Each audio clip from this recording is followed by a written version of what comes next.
आज आपण अध्ययन वक्र याबद्दल माहिती घेणार आहोत. म्हणजेच काय अध्ययन वक्र म्हणजे काय? तर अध्ययनातील जे प्रगतीचे मापन आहे. आता आपण एखादं कौशल्य शिकत असतो आणि एखादा अभ्यास करत असतो किंवा एखादा टॉपिक समजून घेत असतो. त्यासाठी आपली प्रगती कशी चालू आहे या प्रगतीचं मापन करण्यासाठी ज्या आलेखाचा उपयोग केला जातो त्याला काय म्हटले जाते? अध्ययन वक्र असे म्हटलं जाते. ठीक आहे. म्हणून हा बघा इथे दिलेलं आहे की मापन म्हणजे मोजणे. मापन म्हणजे मोजणे. अध्ययनार्थी अध्ययन करतो ते आपणास मोजता आले पाहिजे यासाठी अध्ययन प्रक्रियेचा आपण विचार करत असतो. ठीक आहे. आता यामध्ये ज्ञान प्राप्त होते आपल्याला. तर ज्ञान प्राप्त होण्याचे टप्पे कुठकुठले? आपल्याला प्रगती आपली मोजायची आहे. आपल्याला एखादा अभ्यास करायचा आहे ते आपल्याला मोजायचं आहे. तर त्यासाठी कुठकुठले टप्पे आहेत हे पाहण्यासाठी आपल्याला अध्ययन वक्राचा उपयोग होतो. आता इथे लिहिलेलं आहे की विशिष्ट कौशल्य संपादन करताना अध्ययनार्थीने केलेले प्रयत्न आणि त्याने केलेली प्रगती याच्यातील परस्पर संबंध. म्हणजेच काय, विद्यार्थी जे प्रयत्न करत असतो आणि ते ज्याला ते आउटकम मिळालं म्हणजे त्याची प्रगती याचा परस्पर संबंध दाखवत असतात. ते आलेखाच्या मदतीने दाखवत असतात. त्या आलेखाच्या मदतीने अध्ययन आलेख किंवा अध्ययन वक्र असे म्हटल्या जाते. आता जसं आपल्याला माहीत आहे की मानवेतर प्राणी आणि मानवामध्ये विविध प्रकारची कौशल्य संपादित करतात. ते बुद्धी, प्रयत्न आणि चिकाटी याच्या बळावर असंख्य कौशल्य आत्मसात केलेले आहेत. ठीक आहे. तर यामध्ये आता विद्यार्थ्याचा जर आपल्याला प्रगती मोजायची आहे तर त्यासाठी एक इथे ग्राफ दिलेला आहे. एक यांनी बघा, टंकलेखन टंकलेखन समजण्यासाठी यांनी एक ग्राफ दिलेला आहे. त्यामध्ये काय आहे, हा जो क्षय अक्षय दिलेला आहे, हा जो क्षय अक्षय आहे, हा क्षय अक्षय म्हणजेच काय, हे कालावधी दाखवलेला म्हणजे वेळ दाखवलेला आहे 12 आठवडे. आणि हे जे शब्द आहेत 10, 20, 30, 40, 50 हे जे दिलेले आहेत 10 हे 100 110 पर्यंत हे सगळे जे आहे ते शब्दसंख्या आहे. आता एखादा विद्यार्थी आहे किंवा एखादा अध्ययनार्थी आहे किंवा एखादा कौशल्य संपादन करणारा व्यक्ती आहे तर त्याने सुरुवातीला काय केलं, सुरुवातीचा टप्पा कसा असतो आपला प्रगतीचा? बघा इथे दिलेला आहे. सुरुवातीचा कसा टप्पा असतो? Initial stage. नवीन कौशल्य आत्मसात करत असताना सुरुवातीच्या टप्प्याला आपला वेग जो आहे तो मंद असतो. आपण जेव्हा एखादी गोष्ट शिकत असतो, आपण एखादा टॉपिक समजून घेण्याचा प्रयत्न करतो ना, तेव्हा आपण हळूहळू आपला वेग जो आहे तो कमी असते. आता इमॅजिन करा की आपण लहानपणी जसं सायकल शिकायचो. सायकल शिकताना आपण काय करायचो, एका पॅडलवर पाय ठेवायचो आणि एका पॅडलवर सायकल शिकण्याचा प्रयत्न करायचो. म्हणजे तेव्हा वेळ आपल्याला जास्त लागत होता शिकण्यासाठी.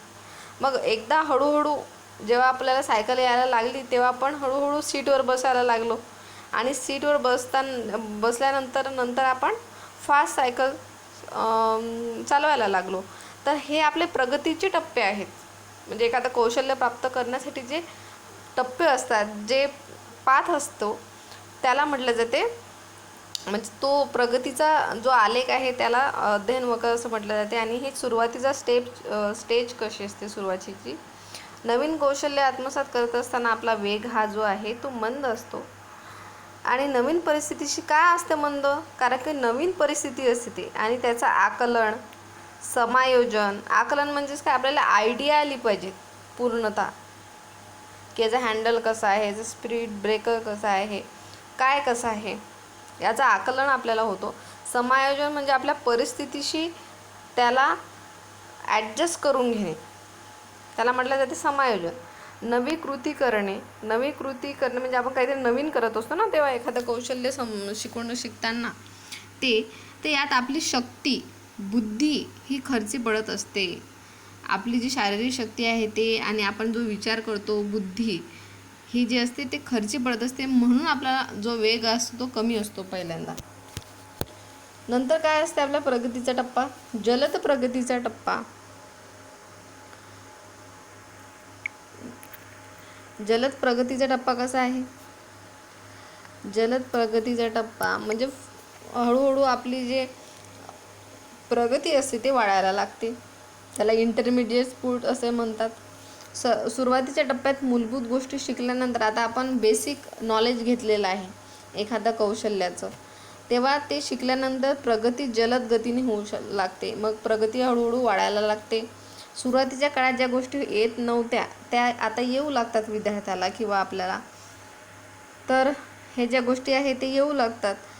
अध्ययनावर त्याचा चांगला परिणाम होतो. अध्ययनाची गती वाढते. म्हणजे आपण एखाद्या गोष्टीची जर प्रॅक्टिस केली, एखाद्या गोष्टीचं जेव्हा आपण आकलन केलं, तर हळूहळू आपल्याला त्या गोष्टी फास्ट जमायला लागतात.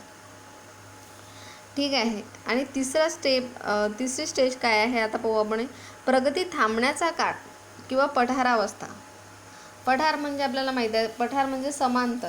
जसे पहाडं असतात, पहाडामध्ये उंचवटा असते आणि खोलगटपणा असते. पण पठार आपण कशाला म्हणतो? पठार म्हणजे सारखा असते. आता इथे पठाराचा अर्थ काय घेतलेला आहे? पठार म्हणजे तुमची प्रगती ना कमी होत ना वाढत, एकसारखी राहते तुमची प्रगती. तुम्ही कितीही प्रयत्न करता, म्हणजे तुमचे प्रयत्न हे चालू असतात, मात्र तुमची जी प्रगती असते ती खुंटलेली असते. या स्टेजला काय म्हटलं जाते? पठारावस्था म्हटलं जाते.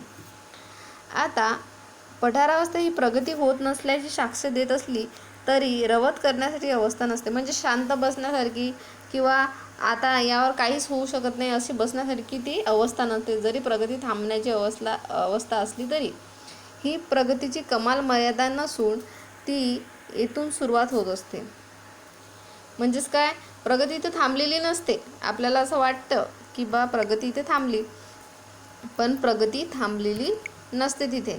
पठारावस्था जेव्हा तुम्ही अल्पकाळ टिकावी, जास्त वेळ रेंगाळून राहू नये यासाठी दक्ष असले पाहिजे. म्हणजे आपण एखादा अभ्यास करतो तर आपल्याला परत आपण स्वतःला मोटिवेट करत राहायला पाहिजे.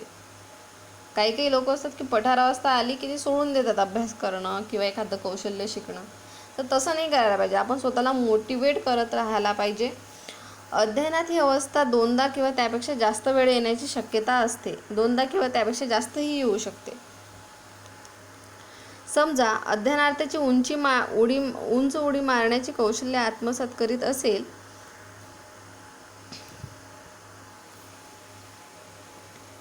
उंच उडी मारण्यात काहीच प्रगती झालेली दिसत येत नाही. अध्ययनार्थी नाउमेद होण्याची शक्यता असते. हा काळ म्हणजे शिक्षकाच्या कसोटीचा असतो.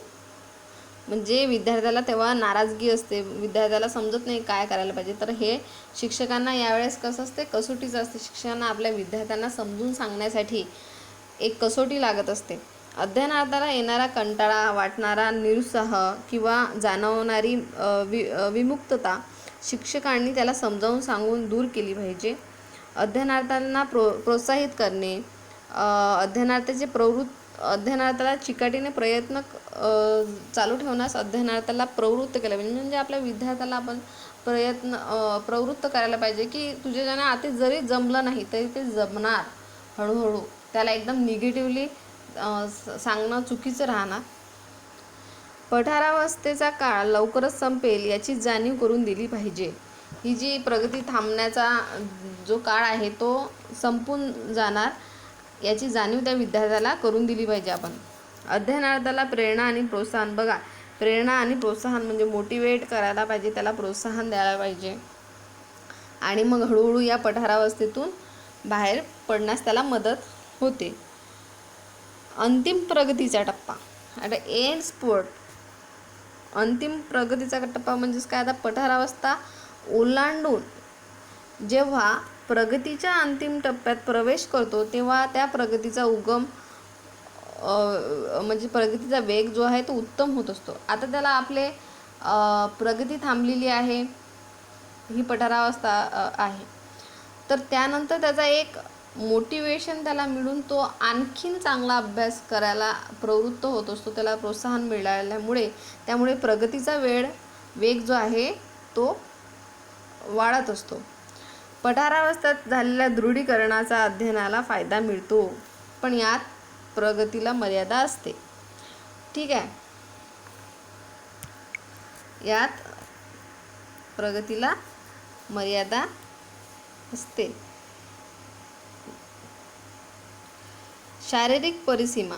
आता एक आपल्या शरीराची ही परिसीमा आहे, म्हणजेच काय फिजिओलॉजिकल लिमिट आहे आपले. आपण एखादं काम किंवा एखादं कौशल्य किंवा अभ्यास हा एका लिमिटपर्यंतच करू शकतो. शारीरिक परिसीमा म्हणजे अंतिम प्रगतीच्या टप्प्याचे टोक. प्रगतीच्या टप्प्याचे टोक म्हणजे शारीरिक परिसीमा. त्यानंतर अध्ययनाची अधिक प्रगती तुम्हाला दिसणार नाही. अशी अवस्था म्हणजे शारीरिक परिसीमा. बहुसंख्य अध्ययनार्थीची प्रगती या शारीरिक परिसीमेच्या खाली रेंगाळत असते. जो अध्ययन करत असतात किंवा एखादं कौशल्य शिकत असतात त्याची प्रगती जी आहे ते शारीरिक परिसीमानंतर त्यांचे स्टॉप होऊन जाते. अध्ययन वक्रात चुकांचा विचार केला तर जसजसे प्रयत्न वाढत जातील तसतसे चुकांचे प्रमाण कमी होत असते. हा खूप इम्पॉर्टंट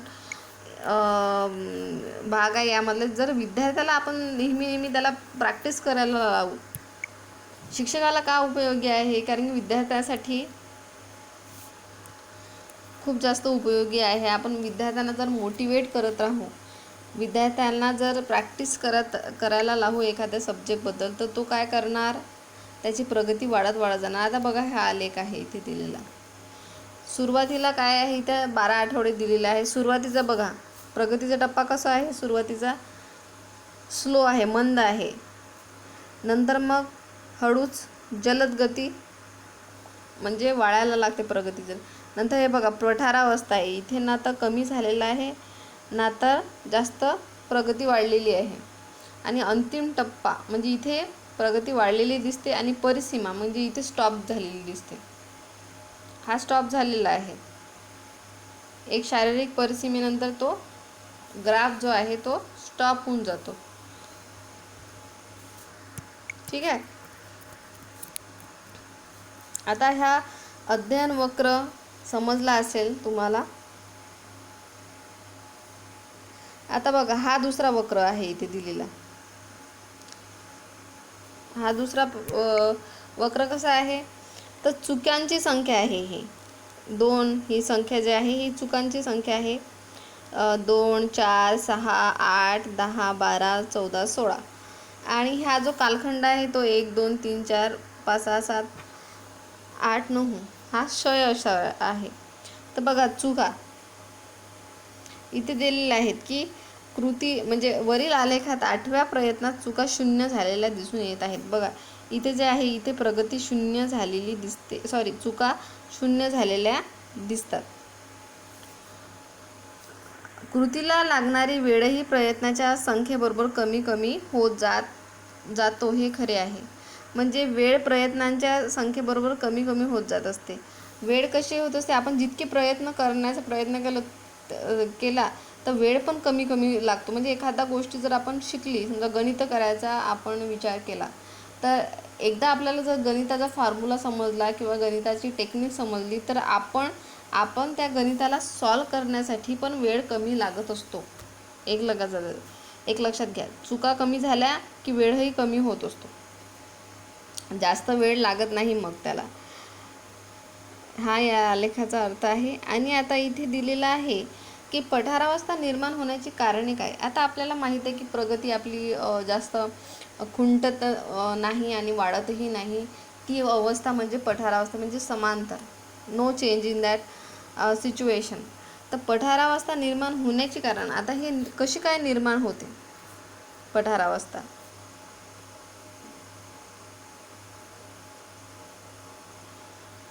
अभिरुची कमी होणे हे पठारावस्था निर्माण होण्याचे कारण आहे. बघा एखाद्या सब्जेक्टला किंवा एखाद्या टॉपिकला जेव्हा आपण शिकण्याचा प्रयत्न करतो तेव्हा सुरुवातीला आपल्याला खूप इंटरेस्ट येतो. नंतर हळूहळू आपल्याला त्यामधले असणारे जे इंटरेस्ट आहे तो कमी व्हायला लागतो. तर ते सगळ्यात मोठं कारण आहे पठारावस्था निर्माण होण्याची. कृती करीत असताना कंटाळा येतो त्यामुळे पठारावस्था येते. आपल्याला एखादा कृती करायची आहे तर ते करताना आपल्याला कंटाळा येतो त्यामुळे ही पठारावस्था होते. कोणतेही कौशल्य संपादित करत असताना वेग आणि अचूकता या दोन्ही गोष्टी महत्त्वाच्या असतात. यापैकी कोणत्याही एका गोष्टीवर लक्ष केंद्रित केले की प्रगती मंदावते. बरोबर आहे. कौशल्य जेव्हा आपण संपादित करतो किंवा एखादं स्किल शिकण्याचा आपण प्रयत्न करतो ना तेव्हा वेग आणि अचूकता या दोन्ही गोष्टीवर आपण जेव्हा कॉन्सन्ट्रेट होण्याचा प्रयत्न करतो तेव्हा काय होत असतात, दोन्ही गोष्टीवर आपलं लक्ष केंद्रित होते आणि म्हणूनच पठारावस्था निर्माण होत असते. एका वेळेस आपण एकच गोष्ट करू शकतो, एक तर वेगावर लक्ष देऊ शकतो किंवा अचूकतेवर लक्ष देऊ शकतो. जर गणित करत असताना वेगावर लक्ष दिलं आपण तर आपला कुठलं ना कुठलं गणित चुकून जाणार, एखादा फॉर्म्युलाच चुकून जाणार. पण जर आपण फॉर्म्युलाच कडे किंवा गणित परफेक्ट लिहिण्याच्या नादात आलं तर वेळ चालला जाणार. तर या दोघांचंही संतुलन करताना कुठल्याही एकाही गोष्टीवर नियंत्रण राहत नाही, त्यामुळे पठारावस्था निर्माण होते, म्हणून आपल्याला गणित करावं वाटत नाही. तिसरे आहे कौशल्याचा कठीण भाग अभ्यासताना प्रगती खुंटते. फॉर एक्झाम्पल, एखादा गणितच समजत नाही आहे, भूगोलातला एखादा पार्टच समजत नाही आहे किंवा एखादा आपल्याला विद्यार्थ्यांना मॅपच समजत नाही आहे, तर त्यावेळेस काय होतेच, ते अभ्यास करताना आपल्याला जीवावर येते, मग आपली प्रगती खुंटते. जसं त्याचं उदाहरण दिलेलं आहे, यांनी सुंदर अक्षर काढणे, प्रमाणबद्धता आणि पाळताना प्रगती खुंटते. आपल्याला एखादा शब्द लिहिताना किंवा एखादा अक्षर सुंदर काढायचं असलं की त्याला वेळ लागतो आणि त्याला वेळ लागताना आपली प्रगती खुंटते. पाचवा आहे कौशल्य संपादन करताना चुकीच्या सवयी प्रगतीत बाधा निर्माण करतात. बरोबर आहे, आपल्याला चुकीची कुठली ना कुठली सवय असते लागलेली, त्यामुळे प्रगती खुंटते. प्रेरकाची तीव्रता कमी झाली की वेग मंदावतो आणि पठारावस्था निर्माण होते. आपल्याला आता आपण अभ्यास करत आहोत, तर आपण का करत आहोत, यासाठी काही ना काही प्रेरक असते. प्रेरक म्हणजेच काय, स्टिम्युलस, ट्रिगर. आपल्याला एखादी गोष्ट करायची आहे तर त्यासाठी काहीतरी गोल पाहिजेत असते, काहीतरी ट्रिगर पाहिजेत असते. जसं आपण आज ठरवलं की आज उद्यापासून आपण एक्झरसाईज चालू करू, ते एक्झरसाईजचे कपडे आपण काढून ठेवतो बाजूला. जर ते असले, आपल्याला दिसायला असले, तर आपण ती एक्झरसाईज करतो, व्यायाम करत असतो. पण ते जर नसले, जर घरात आळसपणा असला किंवा घरात म्हणजे तुम्हाला जर ध्येयच नसणार एक्झरसाईज करण्याचं, तर तेव्हा आपली पठारावस्था किंवा आपल्या अभ्यासाचा किंवा अध्ययनाचा किंवा कौशल्य संपादन करण्याचा इंटरेस्ट चालला जातो. आता इथे दिलेलं आहे अध्ययन वक्राचे शैक्षणिक महत्त्व काय आहे. का अध्ययन वक्राचं शैक्षणिक महत्त्व आहे, तर यामध्ये दिलेलं आहे अध्ययन वक्रावरून अध्ययनार्थाला त्याच्या प्रगतीचा वेग समजतो. आता एखादा विद्यार्थी आहे, त्याला एखादा सब्जेक्ट शिकायचा आहे किंवा एखादा टॉपिक समजून घ्यायचा आहे किंवा त्याला एखादा कौशल्यच प्रदान करायचं आहे, तर त्याच्या प्रगतीचा वेग त्याला समजतो. त्यामुळे विशिष्ट टप्प्यात वेग वाढण्यासाठी तो प्रयत्न करतो. त्याला वेग समजतो ना, की आपला वेग कधी कधी वाढत आहे, कुठे कुठे कमी होत आहे, पठारावस्था कधी येत आहे, यासाठी त्याचा महत्त्वाचं असतो ते. अध्ययन वक्रावरून शिक्षकांना अध्ययनार्थाच्या कुवतीची चित्र मिळत असते. एखाद्या विद्यार्थ्याची बौद्धिक पातळी कशी आहे, त्याची कुवत काय आहे, एखादा टॉपिक समजण्यासाठी त्याची म्हणजे बौद्धिक क्षमता किती आहे, हे शिक्षकांना कळतं. अध्ययनार्थाची कुवत लक्षात घेऊन शिक्षक योग्य अध्यापन पद्धतीचा वापर करू शकतो. म्हणजे आता एखादा विद्यार्थी आहे, त्याला डेमॉन्स्ट्रेशन पद्धतीने समजून सांगायचं आहे.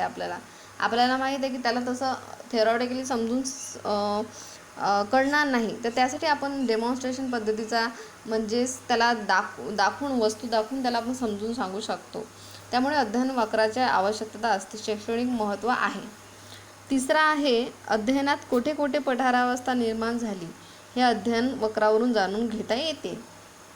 या अवस्थेत अध्ययनार्थाला योग्य ते मार्गदर्शन करून प्रोत्साहित करता येते. आता एखादा विद्यार्थी आहे, त्या विद्यार्थ्याला कुठे कुठे पठारावस्था आली, त्याची प्रगती खुंटली, तर आपण त्याला वेळोवेळी त्याला प्रोत्साहन देऊ शकतो आणि त्याचं सोल्युशन काढू शकतो. आपण अध्ययनार्थाला त्याची शारीरिक परिसीमा दाखवून त्या परिसीमेजवळ नेण्याचा प्रयत्न करता येतो.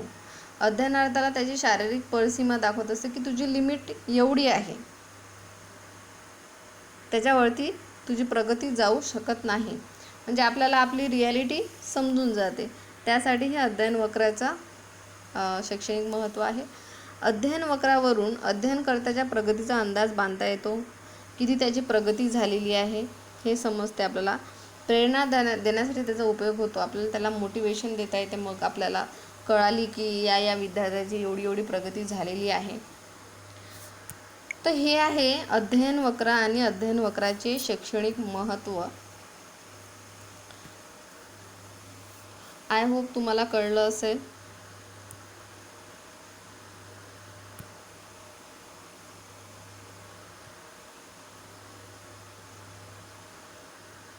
अशाच नवनवीन व्हिडिओसाठी लाईक आणि सबस्क्राईब करा जर तुम्हाला हे व्हिडिओ आवडले असतील तर.